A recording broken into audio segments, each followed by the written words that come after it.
اتنے ایک سنجیدہ قسم کے مومنٹ میں بھی آپ کے کہہ کے چھٹ جاتے ہیں جب عمران خان نے وہاں پر جج صاحب کو یہ کہا کہ جو سرکاری وکیل ہے اس کو کہیں کہ انگریزی میں بات نہ کرے، اردو میں بات کرے، بیکاز اس کی انگریزی ہمیں جو ہے وہ سمجھ نہیں آ رہی. تو اسے آپ اندازہ لگا سکتے ہیں کہ یہ کس قسم کا کامیڈی شو جو ہے وہاں پہ چل رہا ہے. اور میں آپ سے بہت ہی دکھ درد سے یہ بات شیئر کر سکتا ہوں کہ پاکستان کی عدالتوں میں مجھے جب بھی جانے کا موقع ملا، سیشن کورٹس ہوں یا ہائی کورٹس ہوں، وہاں ویسے تو زیادہ تر وکلا جو ہیں وہ بات اردو میں ہی کرتے ہیں، شروع انگریزی میں کرتے ہیں، 2-4 جملے انگریزی کے بولتے ہیں، 5-1 منٹ جدوجہد کرتے ہیں انگریزی کے ساتھ. اور وہ جس قسم کی انگریزی بولتے ہیں، اگر اس موقع پہ کوئی انگریز بیچارہ بھولا بھٹکا وہاں پہ آ جائے تو یقین مانیے اس کو یہی سمجھ آئے گی کہ کوئی ہندوستانی زبان کوئی بولی ہے ہندوستانی، ان کو نہیں سمجھ آئے گی کہ انگریزی بول رہے ہیں. تو 3-4-5 منٹ یہ کاروائی ڈال کے فارمیلٹی انگریزی بولنے کے، اس کے بعد جج صاحبان اور وکیل جو ہیں وہ اردو میں آ جاتے ہیں. تو پھر انگریزی سے کیوں شروع کرتے ہیں، یہ بھی ایک بہت بڑا معمہ. اچھا، لیکن سکندر ذوالقرنین کے نہ اپیئر ہونے کی صرف یہ وجہ کہ وہ بیمار ہے نہیں ہو سکتی. 3 پاسبلٹیز یہاں پہ ایگزسٹ کرتی ہیں. دوسری پاسبلٹی ہے کہ سکندر ذوالقرنین جو ہیں عمران کے لیڈ ڈیفنس وکیل ہیں عمران خان صاحب کے، ان کی ایک حکمت عملی اسٹریٹجی یہ ہے کہ وقت یہاں پہ ضائع کیا جائے یا اس پورے عدالتی پروسیس کو فرسٹریٹ کر دیا جائے. جیسا کہ میں نے آپ کو کہا کہ ایک اور ناٹ سکندر ذوالقرنین، ایک اور بڑے امپورٹنٹ وکیل صاحب سے جب میری بات ہوئی چند ہفتے پہلے تو انہوں نے کہا کہ یہ عدالت بضد ہے کہ کیپٹل پنشمنٹ یہاں پہ دے دی جائے اور یہ کچھ بھی آگے آئیں بائیں آگے پیچھے دیکھنے کے لیے جو ہیں وہ تیار نہیں.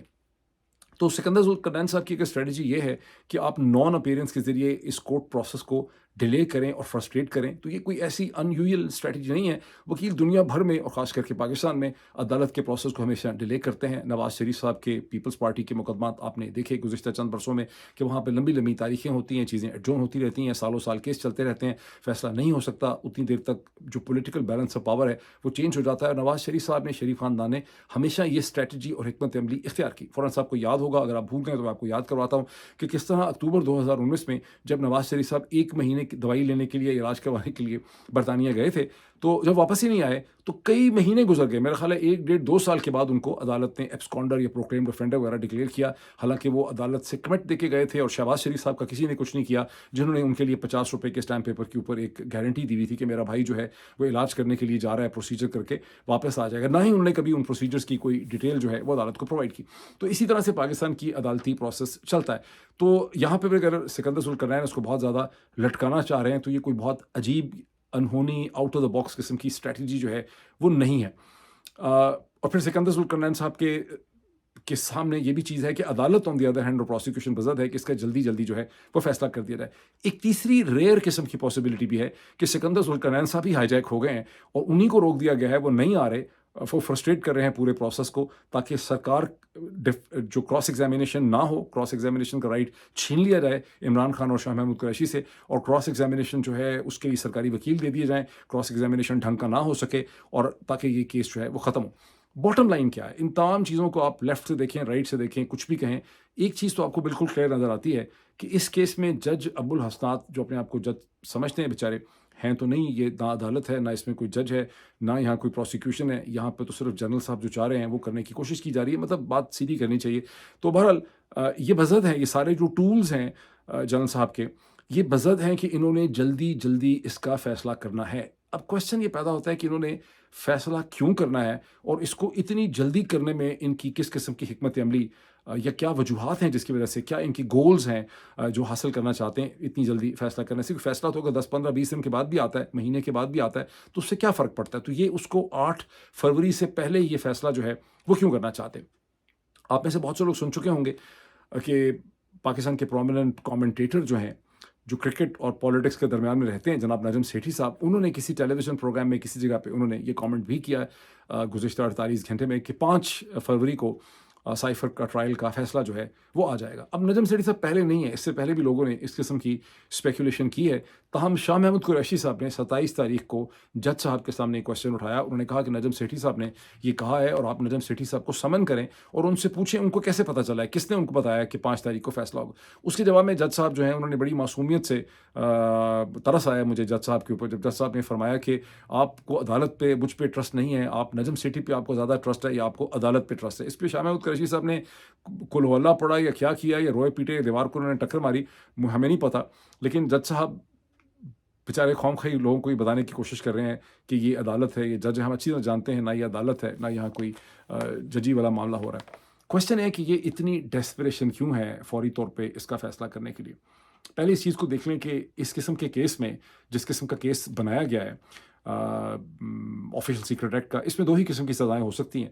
یا اس میں کیپٹل پنشمنٹ ہو سکتی ہے جو میکسیمم پتہ ہے سزائے موت، یا اس کے اندر عمر قید ہو سکتی ہے. اس میں یعنی اس میں دونوں چیزیں، دونوں قسم کے جو پنشمنٹس ہیں وہ عدالت کے سامنے اویلیبل ہیں، اور پروسیکیوشن چاہے گی کہ اس کو میکسیمم چیز ملے.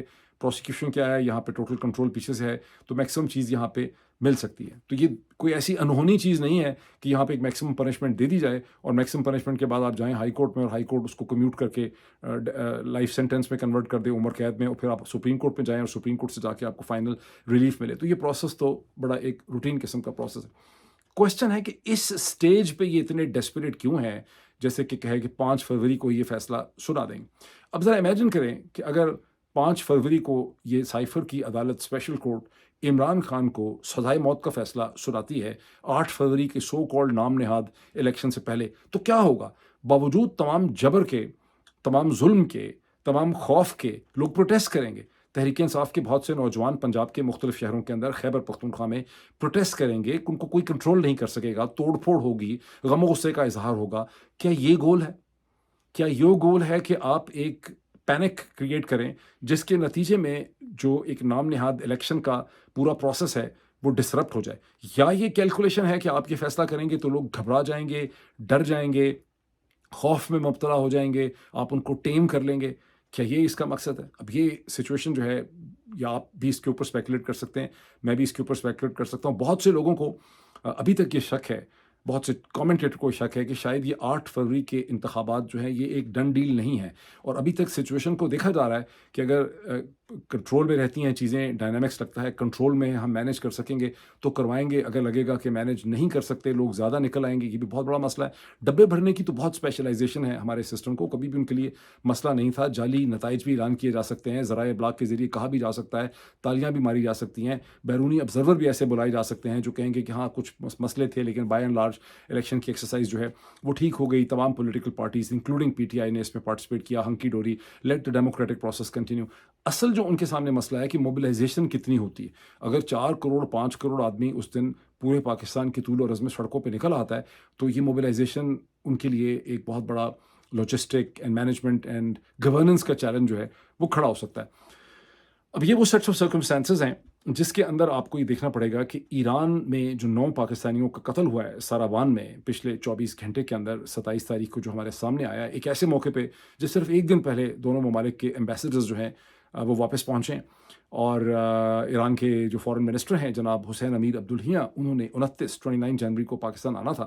اب ظاہر ہے کہ یہ کوئی ساس بہو کا جھگڑا نہیں ہے، یہ کوئی ایکسیڈنٹ نہیں ہوا، یہ کوئی تو کہیں پہ کوئی بلڈنگ نہیں ان کے اوپر گری، انہیں قتل کیا گیا ہے. تو پھر سوال پیدا ہوتا ہے کہ یہ قتل کس نے کیا ہے اور قتل کرنے والے کے کیا مقصد ہیں اور اس وقت یہ قتل کیوں کیا گیا؟ ان 3 سوالات سے تو آپ کسی صورت بھی جان نہیں چھڑا سکتے. یعنی قتل کرنے والے کا ایک چیز تو بالکل سمجھ آتی ہے کہ جو قتل کرنے والے عناصر ہیں ان کا گول یہ ہے کہ پاکستان اور ایران کے درمیان اس سٹیج پہ ٹینشنز کم نہ ہو سکیں، ٹینشنز کو انہوں نے مینٹین کرنا ہے. اب یہ قتل کرنے والے کیا کوئی ہندوستانی لنکڈ ایجنسی ہے؟ کیا یہ کوئی ویسٹرن ایجنسی ہے؟ یہ کیا ڈرامہ پاسداران انقلاب کے کسی فیکشن نے کیا ہے؟ یا خود ہمارے لوگوں نے کوئی اپنی حکمت عملی اور اسٹریٹجی میں یہ قتل کیا ہے تاکہ چیزوں کو ایک اس کو برننگ بنسن برنر کے اوپر رکھا جائے اور چیزیں جو ہیں ٹھیک نہ ہو سکیں؟ کیا اس کے نتیجے میں کچھ اور بھی کرنا ہے ابھی؟ کیا ایران کے فارن منسٹر حسین امیر عبدالہیاں 29 جنوری کو پاکستان آ پائیں گے؟ کیا اس کے بعد پائپ لائن کے اندر انہوں نے کچھ اور بھی رکھا ہوا ہے؟ یہ تمام سوالات جو ہیں وہ ذہن میں آتے ہیں، اور چونکہ ہمیں کوئی انسائڈ انفارمیشن نہیں ہے ہم اس کے بارے میں ٹھیک طرح سے کہہ نہیں سکتے. لیکن جو ایک چیز ہمیں بالکل کلیئر ہے کہ ایران اور پاکستان کے درمیان میں چیزیں ٹھیک نہیں ہیں، کیونکہ دونوں ممالک کے اندر ایسے بہت ایسے اسٹرانگ انفلوئنسز ایگزسٹ کرتے ہیں، راول پنڈی اور اسلام آباد کے اندر بھی اور تہران کے اندر بھی، جو چاہیں گے کہ تعلقات ٹھیک ہوں، لیکن ایسے عناصر بھی ایگزسٹ کرتے ہیں جو چاہیں گے کہ تعلقات ٹھیک نہ ہوں. اور ویسے تو بہت سے لوگوں نے، کوئی بھی ایسا پولیٹیکل کامنٹیٹر نہیں ہے پاکستان میں جس نے ایران پاکستان ٹینشنز اور ان کی اسٹرائک اور ہماری اسٹرائک کے اوپر کامنٹ نہ کیا ہو. لیکن اگر آپ نے ان سب کے کامنٹس دیکھے ہیں اور میرا بھی آپ نے کامنٹ دیکھا ہے تو آپ کو ایک بڑا واضح فرق نظر آئے گا. آپ کو 99% اوپینین صرف یہی نظر آئے گی کہ ایران نے بڑی زیادتی کی، ایران نے بلنڈر کیا، انہوں نے غرور میں یہ پاکستان کے اوپر حملہ کر دیا. اور پاکستان نے بڑا اچھا کیا، پاکستان نے کاؤنٹر اسٹرائک کر دی، اب ہنکی ڈوری ہو گیا ہے، ایک لیول پلینگ فیلڈ ہو گئی ہے، اب دونوں کے تعلقات جو ہیں وہ ٹھیک ہو سکتے ہیں، ایک طرح سے بیلنس آف پاور جو ہے یہاں پہ اچیو ہو گیا۔ اس میں لوگوں نے بہت کم یہ سوال اٹھایا کہ آخر ہوا کیا کہ پاسداران نے اس قسم کی ارسپانسبل حرکت کیوں کی؟ یہ تو میں بھی مانتا ہوں، میں نے ہر دفعہ یہ کہا کہ پاسداران انقلاب جو ہیں ایران کے اور جو ان کے ریولیوشنری گارڈ ہیں، ان کو ہر صورت، کسی بھی صورت میں کچھ بھی ہوتا، ان کو پاکستان کے اندر ڈرون اسٹرائک یا مسل اسٹرائک جو ہے وہ نہیں کرنی چاہیے تھی۔ یہ انہوں نے بہت بڑی ایک برنکسمین شپ کی، لیکن انہوں نے یہ برنکسمین شپ کیوں کی؟ کیا پاسداران کے اندر کسی کا کوئی ایجنڈا تھا؟ کیا اس کو ایرانی حکومت کی یا آیت اللہ علی خامنائی کی سپورٹ حاصل تھی؟ کیا کوئی سازش ہو گئی ہے ایران کی سائڈ سے؟ ہندوستان کے فورن منسٹر نے آ کے ان کو اکسایا کہ آپ چڑھ دوڑیں پاکستان کے اوپر؟ یا یہ ہے کہ پاکستانی بلوچستان سے ایسی ایکٹیویٹیز کی جا رہی تھیں against the Iranian interest, against the پاسداران، کہ انہوں نے فرسٹریٹ ہو کے یہ کیا اور ان کو فرسٹریٹ کیا گیا؟ اس کو کیسے بھی آپ دیکھیں، یہ اسٹرائک اور کاؤنٹر اسٹرائک کا جو پورا پروسیس ہے، اس سے پاکستان کی موجودہ رجیم نے دنیا کو، مغربی دنیا کو، امریکہ کو، برطانیہ کو، یورپین یونین کو، ان کے تمام الائز کو، سعودی عرب کو اور یو اے کو یہ پیغام دیا ہے کہ ہم اس قسم کی سروس کے لیے ایران کو کنٹین کرنے اور فرسٹریٹ کرنے اور پریشر ڈالنے کا جو پروسیس ہے، اس کے اندر ہم یوزفل ہو سکتے ہیں۔ ہماری ایک افادیت یہ بھی ہے، یہ ایک ایسی چیز ہے جو گزشتہ 50 برس کی جو ایران کے ساتھ ٹینشنز ہیں، اسٹارٹنگ فرام لیٹ 70s ابھی تک یہ چیز سامنے نہیں آئی تھی۔ ابھی تک کہیں امریکہ کو، کہیں ویسٹرن ورلڈ کو یہ نہیں پتا تھا کہ پاکستان کی ایک یوٹیلیٹی جو ہے پاکستانی جی ایچ کیو کی، وہ اس ڈائریکشن میں بھی ہو سکتی ہے۔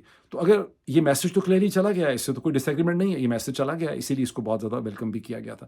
اور اس پروسیس کے اندر بھی ایک اسٹریٹجک کیویٹ ہے کہ پاکستان کا جو رجیم ہے اس کو ہندوستان کے ساتھ ڈیل کرنے میں اس کی اسٹریٹجک اسپیس بڑھ جاتی ہے۔ آپ نے دیکھا کہ ہندوستان کے بارے میں ایک ریلیٹیولی کانفیڈنٹ اور اسرٹیو پوسچر جو ہے وہ گزشتہ 48 یا 72 گھنٹوں کے اندر لیا گیا ہے، بیکاز جو مغربی الائنس ہے اس کا پرنسپل پریشر یہ ہے کہ آپ انڈیا کے ساتھ ڈیل کریں، انڈیا کو انگیج کریں on the terms and condition set by the Modi regime.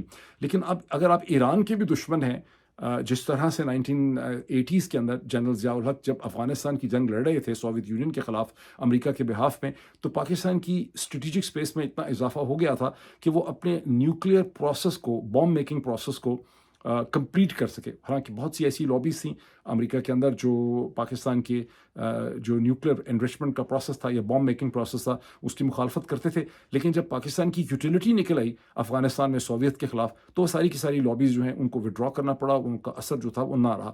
Us stage پہ بھی اگر پاکستان ایک اینٹی ایران پلیٹ فارم کے طور پہ بھی ایمرج کرتا ہے، تو پھر انڈیا کو انگیج کرنا on the terms and condition set by Modi regime, اس میں کچھ نہ کچھ کمپرومائز اسپیس جو ہے وہ پاکستان کو اویلیبل ہو جاتی ہے۔